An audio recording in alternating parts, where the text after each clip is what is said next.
My name is Thelma Parker, 68 years old, and until last month I lived in the beautiful Victorian house my parents left me 42 years ago.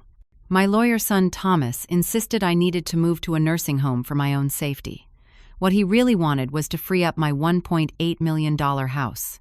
But his legal brain missed one crucial detail about the property deed. From my small nursing home room, I made just one phone call that changed everything. If you want to know how I outsmarted my own son, go ahead and hit that subscribe button.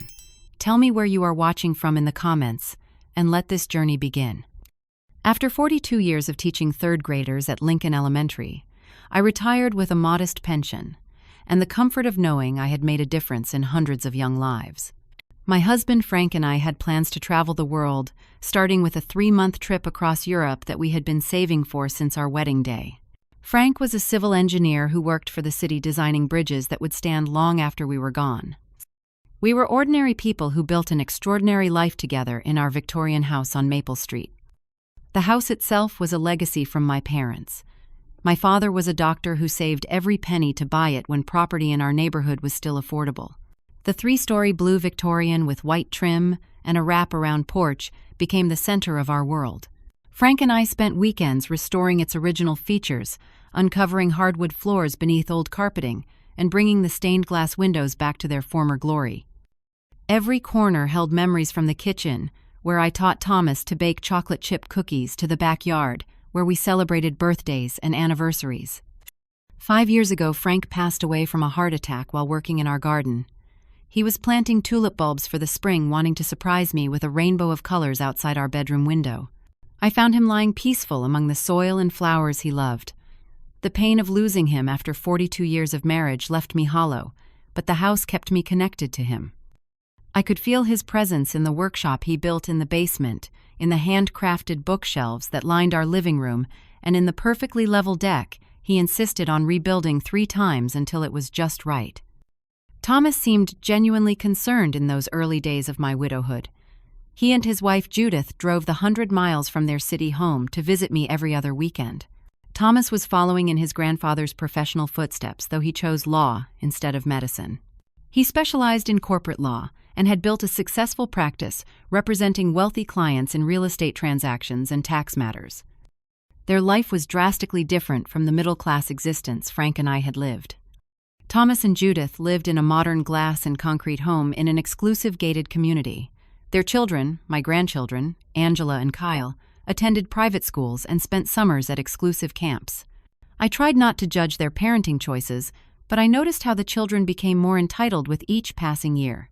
Angela, now 16, barely looked up from her phone when visiting, and 13-year-old Kyle openly complained about being bored in my neighborhood. The first sign that something was changing came during tax season last year. Thomas asked to see the deed to my house, claiming he wanted to make sure everything was in order for my estate planning. "Mom, you should know exactly what your assets are worth in today's market," he said, sitting at my kitchen table with a calculator and notepad. "This neighborhood has become extremely desirable." He was right about that. Our formerly middle-class neighborhood had become trendy, with young tech executives buying up properties and renovating them into showpieces. Just 2 months earlier, the Johnsons had sold their home 3 doors down for $2.1 million, a price that seemed absurd for a house smaller than mine. "The market is peaking." Thomas continued, eyes scanning my living room with its original crown molding and bay windows. "People are paying premium prices for these Victorians with character." I noticed the way Judith walked slowly through my home during that visit, pausing to measure doorways with her eyes and studying the layout of rooms. She took pictures of my antique furniture, claiming she wanted to find similar pieces for their second home in Florida. "You have so much space here for just one person," Judith commented as she surveyed my dining room. "It seems wasteful, especially with these stairs you have to climb every day." "I manage just fine," I replied, trying to ignore the hint of something calculating in her expression. During their next visit, Thomas brought up my retirement savings, asking pointed questions about my investments and monthly expenses. He suggested I might want to simplify my financial situation. "You should consider if this house is still practical, Mom," he said. "The property taxes keep rising and the maintenance on these old places never ends." I caught Judith taking photos of my bedroom and home office when she thought I was in the kitchen preparing lunch. When confronted, she smiled brightly and said, "I just love the architectural details. They don't make homes with this kind of craftsmanship anymore." What troubled me most was overhearing Thomas on a phone call in my garden, speaking in low tones about substantial equity and untapped value while looking back at my house. When he saw me approaching, he quickly ended the call and pretended to be admiring my rose bushes. The hushed conversations between Thomas and Judith increased, often stopping abruptly when I entered a room. During one dinner, I overheard Judith whisper, "The master bedroom would make a perfect home office for you, and we could convert the third floor into a guest suite." My mother had always told me to trust my instincts about people, even family. As much as I wanted to believe my son had my best interests at heart, a growing uneasiness settled in my stomach. I began to watch more carefully and listen more intently when they visited. The evidence mounted with each interaction that my son and his wife had plans for my house that did not include me. What began as occasional comments about my stairs and living alone evolved into a coordinated campaign over the next several months. Thomas started calling me daily, always beginning conversations with questions about my health. "Did you remember to take your blood pressure medication today, Mom?" He would ask, though my doctor had only prescribed it as a precaution and my readings were consistently normal. "Are you having any trouble with those stairs? Mrs. Wilson was your age when she fell and broke her hip," he would remind me, referencing a neighbor who had been nearly 20 years older than me when her accident occurred. The phone calls were just the beginning. Thomas began arranging for surprise visits from service providers I had never requested. A home safety inspector showed up one Tuesday morning, claiming my son had concerns about electrical wiring in older homes. He spent 2 hours examining every room, taking photos of minor imperfections like a slightly loose handrail or the absence of grab bars in my bathroom. "Your son really cares about your well-being," the inspector told me, as he handed me a list of recommended modifications that would cost thousands of dollars. During their next visit, Thomas arrived with Judith and a large shopping bag filled with pill organizers, nightlights, and non-slip bath mats. Without asking, they began installing these items throughout my house. "We found expired medicine in your cabinet last time," Judith announced, though I was meticulous about checking dates on my few prescriptions. "Thomas and I are worried you might get confused." The most concerning development came when my neighbor Susan knocked on my door one afternoon, her expression troubled. "Thelma, I thought you should know that I overheard your son at Riverside Cafe yesterday," she said hesitantly. "He was meeting with someone and discussing your house. I heard him say something about you not being able to manage much longer, and that the property would soon be available." I thanked Susan for her concern while maintaining a calm exterior. Inside, my suspicions crystallized into certainty. That evening, I found a stack of glossy brochures on my coffee table after Thomas and Judith had left. Each one showcased a different assisted living facility or nursing home with post-it notes marking specific pages. The campaign's escalation continued when Thomas scheduled a doctor's appointment for me without my knowledge. "It's just a checkup, Mom," he insisted, practically pushing me into his car. "Dad would want me to make sure you're getting proper care." At the appointment, I discovered Thomas had spoken to the doctor beforehand, suggesting I had been experiencing memory issues and confusion. The doctor, to his credit, seemed skeptical after our conversation and cognitive assessment. "Your mother seems perfectly sharp to me," he told Thomas, who frowned in response. "She's good at hiding her symptoms," my son countered. "Last month, she forgot where she put her car keys for nearly an hour." I had to bite my tongue to avoid pointing out that everyone occasionally misplaces their keys, and that Thomas himself had once lost his cell phone for an entire day despite being 23 years younger than me. The most invasive moment came when I returned from my weekly bridge game to find Thomas in my home office rifling through my filing cabinet. He jumped when I entered, nearly dropping the folder he was examining. "Just helping you organize," he claimed, though the documents in his hand were clearly my property deed and insurance papers. That night after they left, I confronted him by phone about what I had seen. "Mom, I'm just being prepared," Thomas said, his lawyer voice in full effect. "At your age, we need to have all your affairs in order in case something happens." The next weekend, Judith brought a woman she introduced as her old friend Courtney for lunch. Only when Courtney began commenting on my home's potential and asking about original fixtures did I realize she was a real estate agent who specialized in historic properties. The market for homes like this is incredible right now. Courtney gushed, eyeing my living room like a prospector who had discovered gold. "I could get you 20% above asking price with the right marketing." I excused myself to the kitchen, where I overheard Thomas and Judith discussing bedroom dimensions with Courtney. "The master would need minimal work to convert to a home office," Judith was saying, "and the kitchen could be opened up to create that great room concept buyers love." Their conversation confirmed what my instincts had been telling me. My son and his wife were not concerned about my safety or health. They were laying groundwork to take control of my home, either to sell it or to claim it for themselves. Either way, their plans required removing me from the equation. That night after they left, I called my oldest friend Eleanor. We had been college roommates 60 years earlier, and she had gone on to become a family law attorney before retiring. I explained the situation in detail, including the escalating health and safety concerns Thomas kept raising. "This is more common than you might think," Eleanor said grimly. "Adult children, seeing their parents' home as an inheritance rather than a place where someone still lives. You need to protect yourself, Thelma." Following Eleanor's advice, I began documenting every interaction with Thomas and Judith. I kept a detailed journal of their comments, photographed the brochures they left, and noted the dates of their unannounced helpers arriving at my home. I also took inventory of my important documents and secured my passport, birth certificate, and financial records in a safe deposit box at my local bank. I discovered Thomas had scheduled a meeting with his firm's elder law specialist without including me. The calendar notification appeared on his tablet when he left it charging in my kitchen. The appointment description read, "Discussing options for mother's estate, divided by possible guardianship requirements." The word guardianship sent a chill through me. Thomas wasn't just planning to convince me to move, he was exploring legal avenues to take control of my decisions entirely. The following Saturday morning, I was tending to my rose garden when my foot caught on a loose paver stone. I stumbled forward, catching myself on a garden bench before I could fall.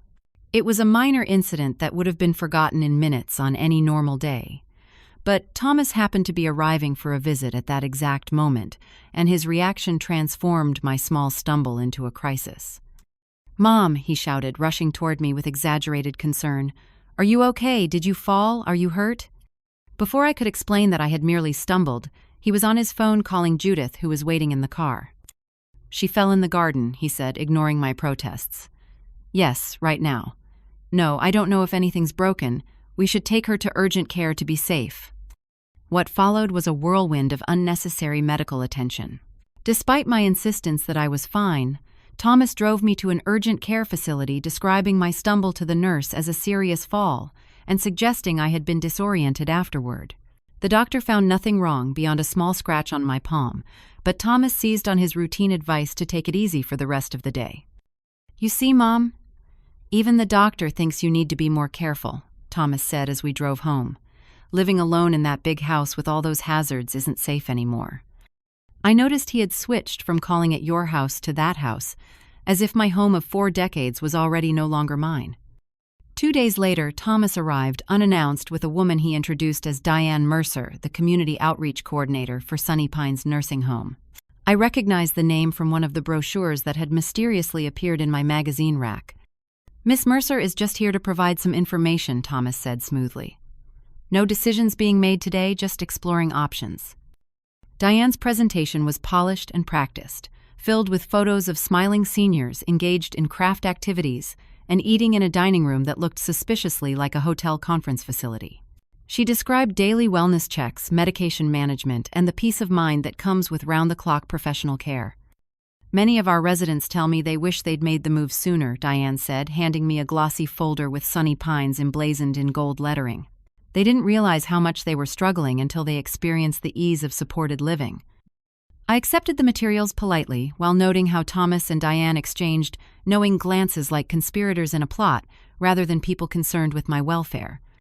The culmination of their campaign came during what Thomas called a special family dinner the following Friday. He and Judith arrived with Angela and Kyle in tow, along with bags from an expensive restaurant. It was the first time my grandchildren had visited in months, and their presence signaled the importance Thomas placed on the evening's agenda.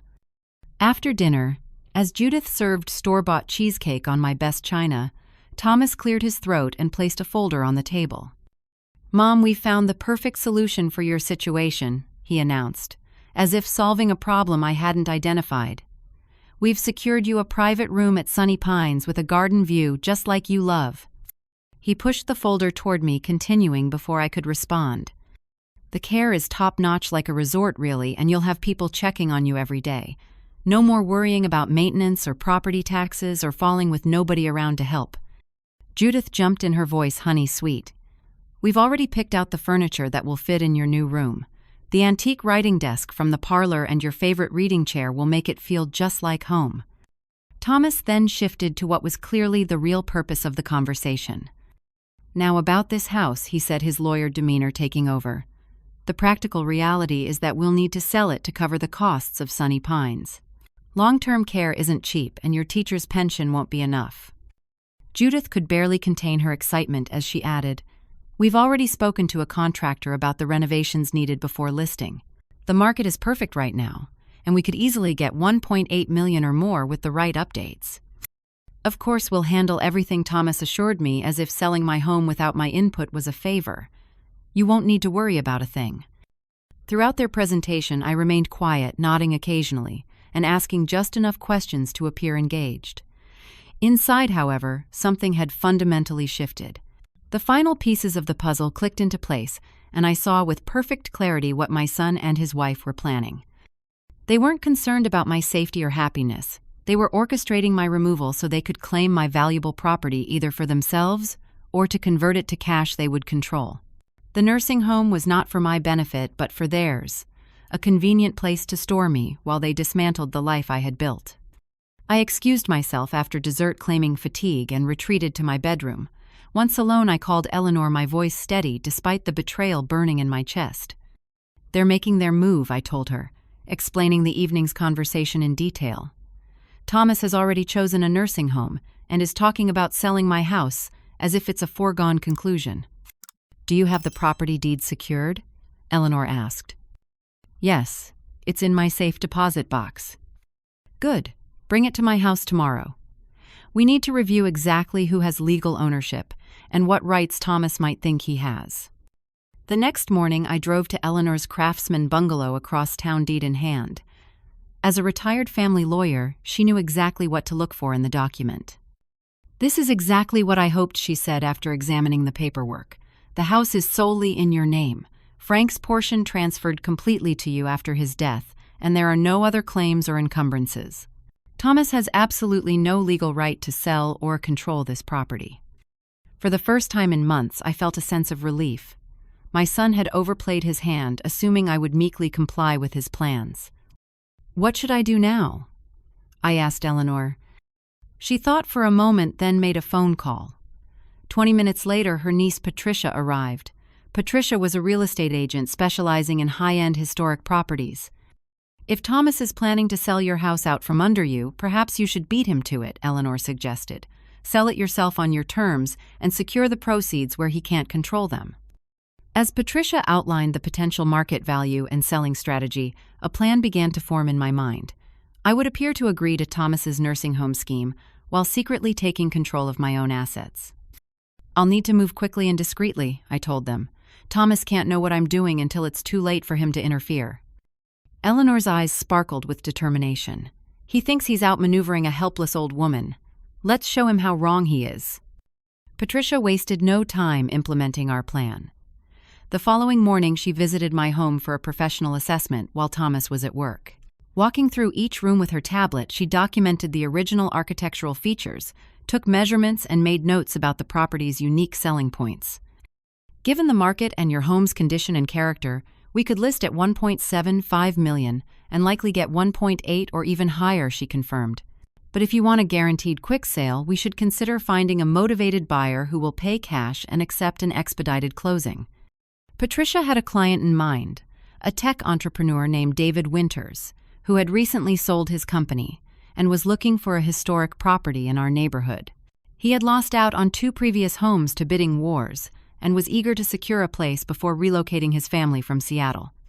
"He's willing to pay $1.8 million cash with a 2-week closing if the house meets his criteria," Patricia explained. "I can arrange a private showing tomorrow while your son is at work." Meanwhile, Eleanor helped me organize my financial strategy. We visited my bank where I met with the manager, Mr. Phillips, whom I'd known for 20 years. I'll be selling my home and need to secure the proceeds, I explained. I want to establish new accounts that only I can access. Mr. Phillips helped me set up the necessary accounts and suggested additional security measures to protect my assets. We can create a system that requires in-person verification for any large withdrawals, he assured me. With my financial preparations in place, I turned my attention to the personal side of my plan. I spent evenings sorting through treasured possessions, identifying family heirlooms and items of sentimental value. I packed small, precious things into boxes that I stored in Eleanor's basement, telling Thomas I was merely decluttering when he noticed some items missing. The next hurdle was the nursing home tour that Thomas had scheduled. I needed to appear reluctantly cooperative to avoid raising his suspicions. I'm still not convinced this is necessary, I told Thomas, as he drove me to Sunny Pines, maintaining my resistance while leaving room for eventual acceptance. Diane Mercer met us in the lobby, her professional smile firmly in place as she led us through antiseptic hallways to show me my potential accommodations. "This would be your room, Mrs. Parker," she said, opening the door to a space roughly the size of my current bathroom. The walls were painted institutional beige, and the window overlooked not a garden as promised, but the parking lot. "It's smaller than I expected," I commented, watching Thomas's face tighten. "It's cozy," he corrected, "and you won't need much space since you'll be spending time in the common areas." The tour continued through a recreation room where elderly residents stared vacantly at a blaring television, a dining hall with the unmistakable smell of institutional food, and finally the garden, a small patch of grass with a few withering plants. "We have bingo on Tuesdays and a visiting music therapist on Thursdays," Diane explained, her voice overly cheerful. "Many residents find our structured routine very comforting." Throughout the tour, I asked practical questions and expressed mild concerns, playing the part of someone reluctantly considering the option. By the end, Thomas seemed confident he was wearing down my resistance. "You'll adjust quickly, Mom," he assured me as we left. "Everyone does." Meanwhile, David Winters had toured my home and submitted a formal offer complete with proof of funds for the full $1.8 million. Patricia arranged for us to meet at Eleanor's house to review and sign the purchase agreement. "Your home is exactly what my family has been searching for," David said, his enthusiasm genuine. "The craftsmanship, the history, the neighborhood, it's all perfect. We promise to honor its character while making it our own." His sincerity brought tears to my eyes. At least my beloved home would go to someone who appreciated it, not to developers who would gut its soul for profit. With the sale proceeding in secret, I began the performance of my lifetime. I told Thomas I was coming to terms with the idea of Sunny Pines and would consider moving in for a trial period. This concession emboldened Thomas and Judith, who became increasingly open about their plans for my house. "The contractor thinks we should take down the wall between the kitchen and dining room," Judith told me over the phone, not bothering to maintain the pretense that the renovations were for selling purposes. "And the master bathroom needs a complete gutting. Those vintage fixtures might have character, but buyers today want rainfall showers and heated floors." I bit my tongue and murmured non-committally, letting them believe I was oblivious to their true intentions. The closing date for my home sale was set for Tuesday. On Monday afternoon, I signed the final intake papers for Sunny Pines, agreeing to move in on Wednesday, the day after my house would legally belong to the Winters family. Thomas helped me pack a single suitcase of clothing and personal items, promising to take care of everything else. "Don't worry about your furniture and belongings," he said, his tone patronizing. "Judith and I will sort through everything and make sure important pieces are preserved." I nodded meekly, knowing they planned to claim the best items for themselves and dispose of the rest. Tuesday morning, I met Patricia and Eleanor at the title company office, while Thomas was in court for a case. The closing proceeded smoothly, with David Winters transferring the full $1.8 million to my new secure accounts. The house will be officially recorded in Mr. Winters' name by end of business today, the title agent confirmed as I signed the last document. I handed the house keys to David, feeling a complex mixture of grief at leaving my home and satisfaction at securing my future on my own terms. "Take good care of her," I said, referring to the house as the beloved entity she was to me. "We will," David promised. You're welcome to visit anytime you'd like to see what we've done with the place." Wednesday morning arrived and Thomas picked me up for the drive to Sunny Pines. I took one last look at my Victorian home, saying a private goodbye to the place where I had lived most of my adult life, raised my son, and loved my husband. "You're doing the right thing, Mom," Thomas said, misinterpreting my tears as simple moving day sadness rather than the complex emotions they truly represented. At Sunny Pines, the staff helped settle me into the small beige room with the parking lot view. Thomas brought in my reading chair and the small writing desk, the only furniture he had deemed appropriate for the space. "Judith and I are meeting the contractor at the house this afternoon," he said as he prepared to leave. "I'll come check on you tomorrow once you've had time to settle in." I nodded, playing my part until the end. "Thank you for helping me, Thomas." As soon as he left, I called Eleanor from the phone in my room. "It's done. The house is sold, the money is secure, and Thomas has no idea." "How do you feel?" she asked. I looked around the sterile little room that represented everything I had feared about aging, the loss of independence that my son had tried to force upon me before I needed it. "Like I'm in prison," I admitted. But not for long. That night I learned from Patricia that Thomas and Judith had indeed gone to my house with their contractor. They had used the key Thomas still had from his helping me out visits, expecting to begin measuring for renovations. Instead, they had been greeted by David Winters and his family, who were beginning to move in their belongings. I could only imagine the shock and confusion on my son's face as he realized his carefully constructed plans were crumbling around him. I knew the confrontation was coming, but for tonight I allowed myself a small smile of satisfaction as I lay in the narrow nursing home bed, already plotting my escape from the fate my son had chosen for me. The storm broke the next morning. My room phone rang at 8:15, and Thomas's voice exploded through the receiver before I could finish saying hello. "What the hell did you do?" he demanded, his lawyer's composure completely shattered. "There are strangers in your house claiming they bought it. They have paperwork showing you sold it 2 days ago." I took a deep breath, savoring the moment I had been waiting for. "They're not strangers, Thomas. They're the new owners. I sold the house to the Winters family. They seem lovely and plan to preserve all the original features." The silence that followed was deafening, broken only by the sound of Thomas's ragged breathing. "You can't do that," he finally sputtered. "You're not thinking clearly. You need supervision. That's why you're in Sunny Pines." "Actually," I replied calmly, "I'm perfectly competent, as my doctor confirmed when you tried to suggest otherwise. The house was mine alone to sell, and the proceeds are now secured in accounts you cannot access." Thomas's voice turned cold and threatening, his legal training resurfacing. "This won't stand, Mother. I'll have the sale invalidated. I'll petition for guardianship. You clearly aren't capable of managing your affairs if you would do something this reckless." "I'll see you when you get here," I replied, then hung up the phone.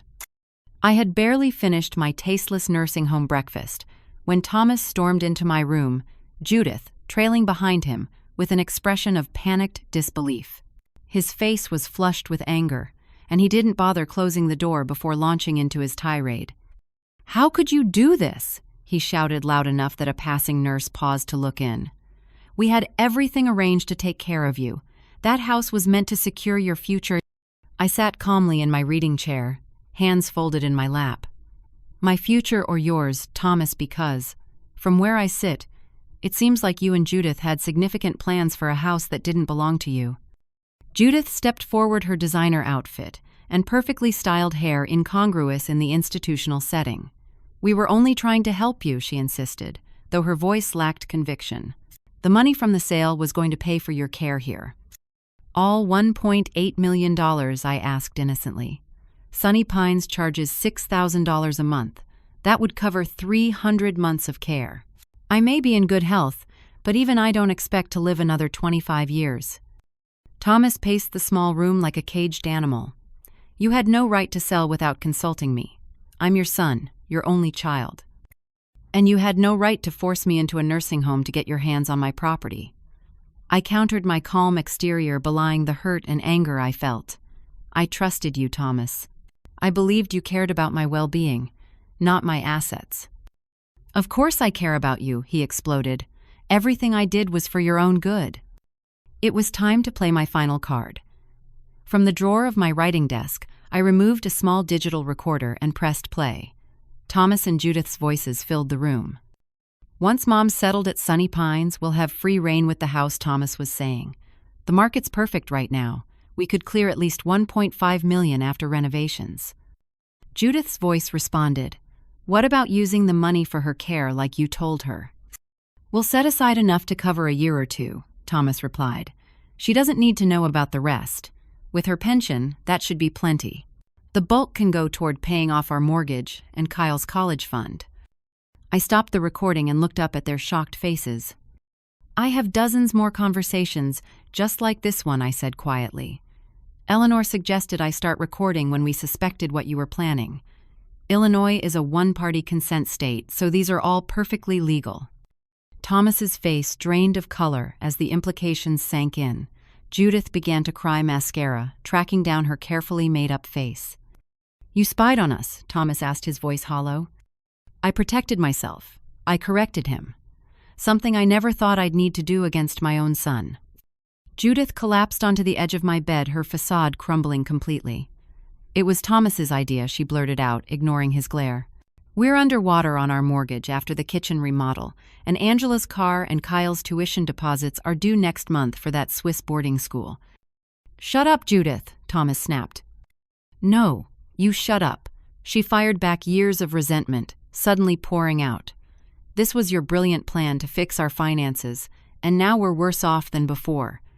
Their argument escalated, revealing financial problems far beyond what I had imagined. Bad investments, excessive spending, and Thomas's gambling had apparently left them desperate for cash, with my house representing their salvation. I watched them tear into each other, feeling a strange detachment. These people, my son and the woman he had married, had become strangers to me, revealing character flaws I had either never seen or chosen to ignore. Our confrontation was interrupted by the nursing home director, Mrs. Bellamy, who appeared in the doorway with a concerned expression. "Is everything all right in here?" she asked, eyeing Thomas and Judith warily. "We could hear shouting from the nurses' station." Thomas straightened his tie and attempted to regain his professional demeanor. "Everything's fine. Just a family disagreement about my mother's care." Mrs. Bellamy looked to me for confirmation. I smiled politely and said, "My son is upset because I sold my house without his permission. He seems to think I'm incapable of making my own decisions." Thomas's face darkened. "My mother isn't well. She's confused and making irrational choices. I'm going to petition the court for guardianship immediately." Mrs. Bellamy's eyebrows rose. "Mr. Parker, our admissions assessment found your mother to be of sound mind. In fact, Dr. Wilson specifically noted her exceptional cognitive function for her age." "She fooled your staff," Thomas insisted. "She presents well, but her judgment is clearly impaired." I turned to Mrs. Bellamy. "I'd like to call my attorney if that's all right." "Of course," she replied.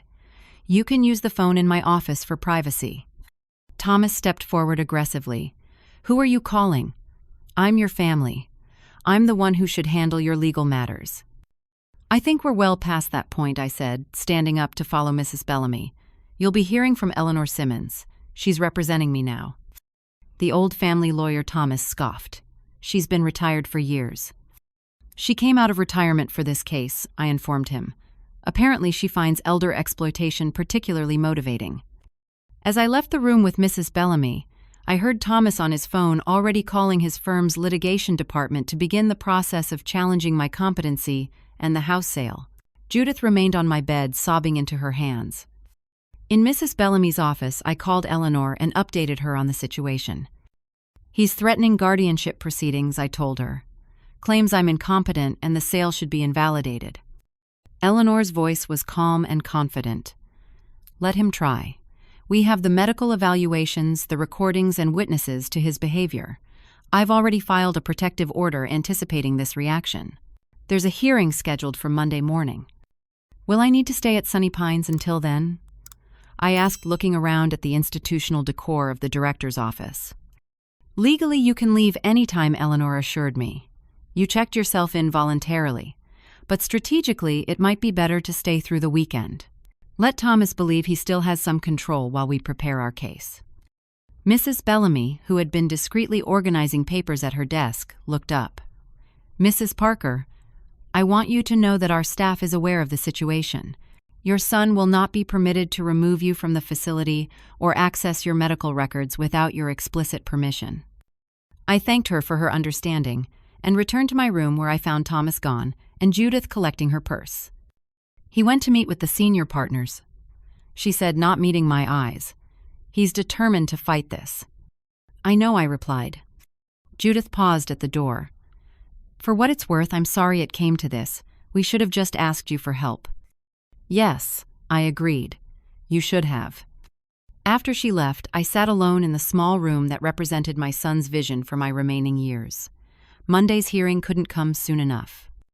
The weekend passed slowly.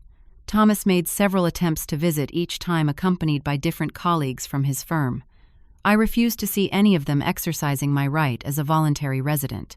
Eleanor visited daily, bringing case files and updated medical evaluations from my primary physician and a geriatric specialist, who both confirmed my full competence. Thomas has assembled a team from his firm's elder law division, Eleanor, informed me on Sunday afternoon. They filed an emergency petition claiming you're experiencing age-related cognitive decline and were manipulated into selling your home. By whom, I asked. The only person trying to manipulate me was Thomas. "They're suggesting Patricia took advantage of you," Eleanor explained, claiming she pushed through a below-market sale to earn a quick commission. I shook my head in disbelief. The house sold for exactly what Thomas himself said it was worth.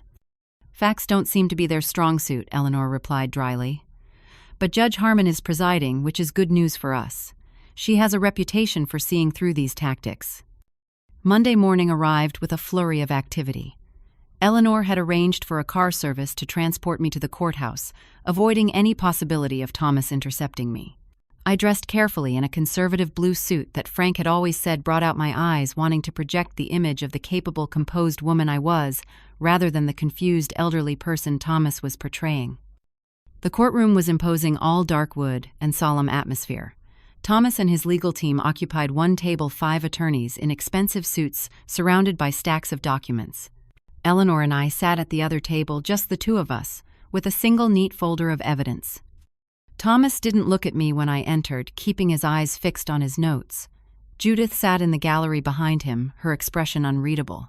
To my surprise, I spotted Angela and Kyle in the back row, looking uncomfortable in formal clothes they clearly hadn't chosen for themselves. Judge Harmon entered, a silver-haired woman, perhaps a decade younger than me, with piercing blue eyes and an air of no-nonsense efficiency. After the formalities, she addressed the courtroom. "We're here on an emergency petition for guardianship in the matter of Thelma Parker, filed by her son Thomas Parker," she stated. "I've reviewed the initial filings and find several concerning elements on both sides of this case. Mr. Dennison, as lead counsel for the petitioner, please present your case." Thomas's senior partner, a man with the smooth confidence of someone used to winning, approached the podium. "Your Honor, this is a straightforward but tragic case of a beloved parent experiencing cognitive decline and being taken advantage of by unscrupulous parties. Mrs. Parker, against all logic and her own best interests, abruptly sold her home of 40 years for below market value and hid the transaction from her only son, who has been actively involved in her care. He went on to paint a picture of me as a declining widow who had been manipulated into selling my home, while my devoted son was merely trying to ensure my safety by arranging appropriate care. We have medical experts prepared to testify about the common patterns of deterioration in judgment that occur in elderly patients, often before other symptoms become apparent," Dennison continued. Judge Harmon interrupted. "Do you have specific medical evaluations of Mrs. Parker herself? Or are you offering generalized testimony about elderly people as a category?" Dennison faltered slightly. "We have observations from family members about concerning behaviors, Your Honor. But no medical documentation specific to Mrs. Parker's alleged impairment," the judge pressed. "Mrs. Parker has been resistant to thorough evaluation," Dennison claimed, recovering his composure. Judge Harmon made a note, then turned to Eleanor. "Miss Simmons, your response." Eleanor rose, her decades of courtroom experience evident in her confident stance. "Your Honor, this case is indeed straightforward, but not in the way opposing counsel suggests. This is a clear instance of attempted elder exploitation by the petitioner Thomas Parker, who orchestrated an elaborate scheme to force his mother into a nursing home in order to gain control of her valuable property. She methodically laid out the timeline of events from Thomas's initial concerns about my welfare to his escalating campaign to convince me and others that I was unable to live independently. Mrs. Parker has been evaluated by her primary physician of 15 years, as well as by an independent geriatric specialist, both of whom found her to be fully competent and capable of independent living and financial decision-making. Eleanor stated, submitting the medical reports to the judge. Then came the moment I had been waiting for. Eleanor played selected recordings of Thomas and Judith discussing their plans for my house and the limited funds they intended to allocate for my care. Thomas's face flushed dark red as his own voice filled the courtroom, revealing his true intentions. Judith stared at the floor, and I noticed Angela in the back row looking at her father with dawning horror. Judge Harmon's expression remained neutral, but her eyes hardened as she listened to Thomas discussing how to circumvent my wishes. When the recordings ended, she turned to Thomas directly.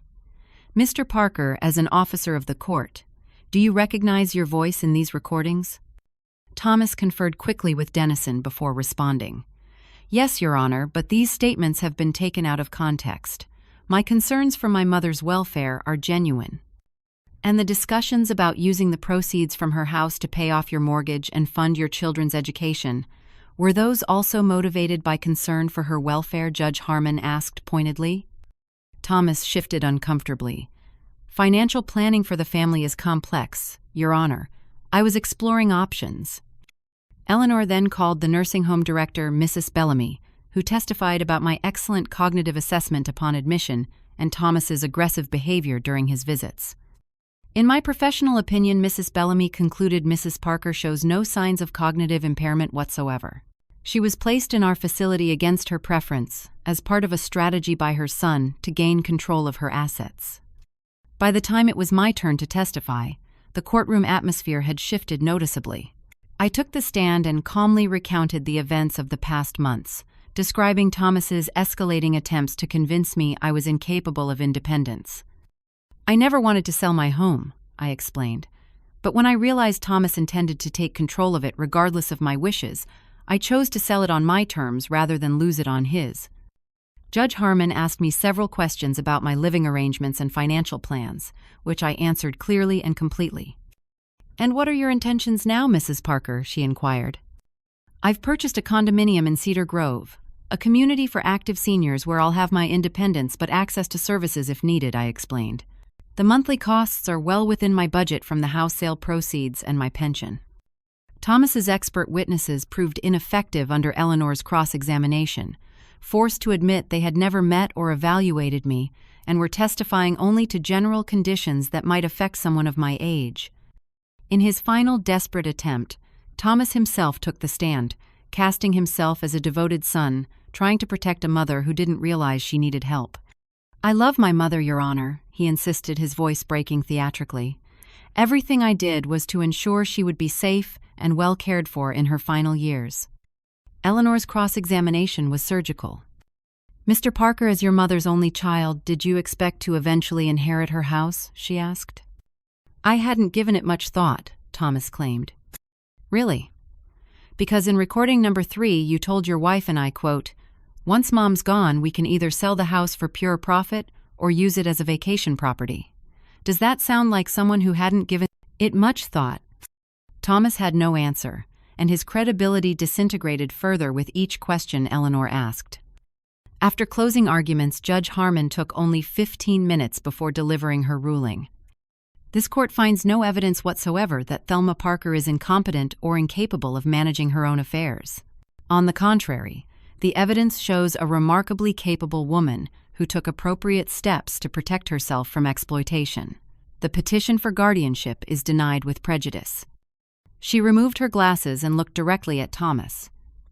"Mr. Parker, as an attorney, you should be deeply ashamed of these proceedings. You have attempted to use your legal knowledge to deprive your mother of her autonomy and assets. I am referring this matter to the State Bar for ethics review." Thomas slumped in his chair as the judge continued. "Mrs. Parker, You are free to leave Sunny Pines immediately if you wish. This court affirms your right to manage your own affairs without interference. The sale of your home is valid and binding. Is there anything else you need from this court today? No, Your Honor, I replied, feeling a weight lift from my shoulders. Justice is all I wanted. As the courtroom emptied, I watched Thomas being berated by his senior partners, their gestures indicating the severe professional consequences he would likely face. Judith stood apart already, creating distance between herself and her husband's disgrace. Angela approached me hesitantly. Grandma, I had no idea what Dad was doing. I'm so sorry. I know, sweetheart, I assured her, touched by her genuine remorse. This isn't your fault. As Eleanor escorted me from the courthouse, I felt a complex mixture of vindication and sorrow. I had won my freedom and secured my future, but at the terrible cost of the relationship with my only child. Victory tasted bittersweet as I contemplated the family bonds that might never be repaired. The day after the court hearing, Eleanor drove me from Sunny Pines to my new home at Cedar Grove Condominiums. The two-bedroom unit on the second floor featured large windows overlooking a community garden, modern appliances that would be easy to use as I aged, and an elevator for days when the stairs might become challenging. Most importantly, it represented freedom and dignity, a place where I could live independently while having support available if needed. What do you think? Eleanor asked as we stood in the sunny living room after the movers had arranged my salvaged furniture. It feels like a fresh start, I replied, running my hand over the writing desk that had been my grandmother's. Not the home I expected to grow old in, but a place I can make my own. The first weeks were an adjustment. I missed my Victorian house with its familiar creaks and memories in every corner, but gradually the condo began to feel like home as I arranged my belongings and added personal touches. I joined the community garden club and signed up for Tai Chi classes in the recreation center, determined to maintain my health and build connections. One morning over coffee, I made a decision that would reshape my future. I contacted a lawyer specializing in nonprofit organizations and established the Parker Elder Justice Foundation, using a portion of my house sale proceeds to fund initiatives protecting older adults from exploitation. My first major donation went to the County Legal Aid Society, creating a dedicated position for an attorney focusing exclusively on elder law cases. Your experience could help countless others, the foundation lawyer told me. Financial exploitation of seniors by family members is far more common than most people realize. As summer turned to fall, I expanded my social circle. I reconnected with former teaching colleagues, joined a book club at the local library, and volunteered 2 mornings a week teaching art at a community center. Each new connection helped heal the wound left by Thomas's betrayal. Therapy became another cornerstone of my recovery. Dr. Lewis, a compassionate woman who specialized in family trauma, helped me process the complex grief of losing my relationship with my son. What you're feeling isn't just sadness, she explained during one session. It's grief for the son you thought you had, anger at the betrayal and guilt, wondering if you could have prevented it somehow. I keep asking myself what I did wrong, I admitted. Where did I fail as a mother that my son could see me as nothing more than an obstacle to his financial gain? This isn't about your parenting, Dr. Lewis assured me. Thomas made his own choices as an adult. Many people face financial pressure without resorting to exploiting their parents. The most difficult aspect was the fractured relationship with my grandchildren.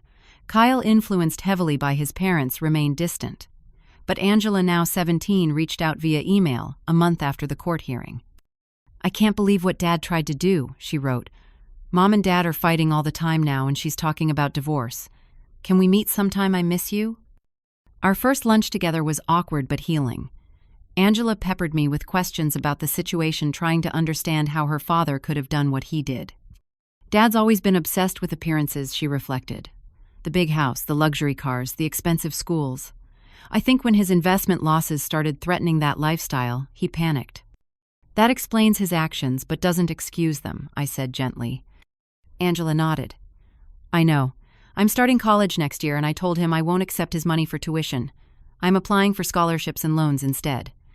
I felt a surge of pride in her moral clarity. You're showing more integrity than many adults twice your age. As for Thomas himself, the consequences of his actions were severe. The state bar opened an ethics investigation based on Judge Harmon's referral, resulting in a 6-month suspension of his law license. His firm, unwilling to weather the scandal, asked him to resign. According to Angela, he and Judith had put their house on the market, unable to maintain the mortgage payments without his income. 3 months after the hearing, a thick envelope arrived in my mailbox, postmarked from Thomas's city. Inside was a 10-page letter handwritten on legal pads. The handwriting was Thomas's, but the words lacked the polished precision I would have expected from my attorney son. "Mom," it began, "I don't know if you'll read this, and I wouldn't blame you if you threw it away unopened. What I did was unforgivable. I violated your trust, my professional ethics, and the basic respect every human being deserves." The letter continued with a detailed accounting of the financial troubles and personal failings that had led to his scheme. While not excusing his behavior, it offered context for his desperate choices. "I lost sight of what matters," he wrote toward the end. "I convinced myself I was acting in your best interest, but that was a lie I told myself to justify my selfishness. The truth is that I saw a solution to my problems and didn't allow myself to see the harm I would cause you." His closing paragraph contained no request for forgiveness or reconciliation, only an acknowledgement of the damage done. "I don't expect this letter to repair what I've broken. I just needed you to know that I understand the magnitude of my betrayal. You deserved better from your son." I read the letter 3 times before placing it in my desk drawer. It wasn't the full apology I might have wanted, but it was a step toward honesty that Thomas had previously seemed incapable of taking. I didn't respond immediately, needing time to process my feelings. Meanwhile, life continued to evolve in unexpected ways. Eleanor's brother Robert, a widower of 3 years, began joining us for our weekly lunch dates. A retired high school principal, with kind eyes and a thoughtful manner, Robert shared my love of gardening and classic films. What began as friendly conversation gradually deepened into something more, a tender companionship neither of us had expected to find at our age. I never thought I'd feel this way again after losing Frank. I confided to Eleanor 6 months later. "Life has a way of surprising us," she replied with a knowing smile. "Robert hasn't stopped talking about you since your first lunch together." As my world expanded with new relationships and purpose, I finally felt ready to respond to Thomas. I sent a brief note acknowledging his letter and suggesting we might meet in neutral territory with a counselor present to begin a conversation. Whether that conversation would lead to reconciliation remained to be seen, but I was open to the possibility of a new relationship built on honest terms. The journey from betrayal to rebuilding had taught me profound lessons about resilience, self-advocacy, and the importance of maintaining independence as we age. I had learned to trust my instincts to seek help when needed, and to recognize that family bonds, while precious, should never come at the cost of my dignity and autonomy.